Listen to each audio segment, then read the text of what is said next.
Voici un des invités surprises du défilé du 21 juillet. Son petit nom, le Half-Track M16, nationalité américaine.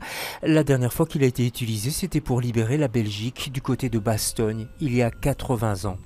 Seul petit problème, son allumage.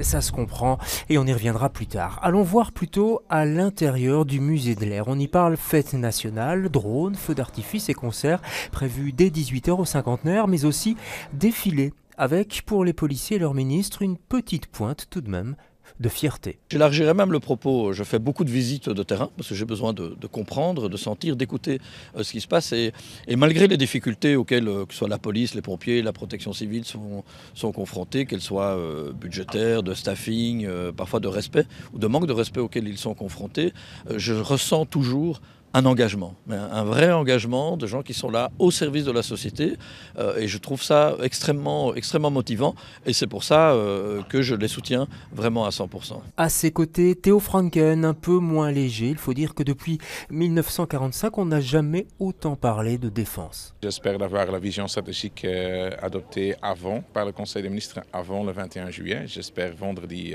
prochain. Non, c'est absolument important de renforcer nos forces armées et ça veut dire qu'aussi en Belgique, on a besoin de plus de moyens. On a obtenu le 2% depuis cette année. Ça, c'est vraiment un pas symbolique, historique dans l'histoire de la défense.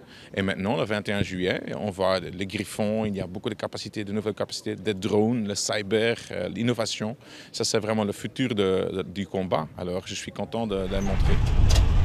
En attendant, notre bon vieux Half-Track M16 américain a réussi à démarrer. Ça y est, qui sait, il faudra peut-être compter sur lui si les moyens de notre défense patinent un peu.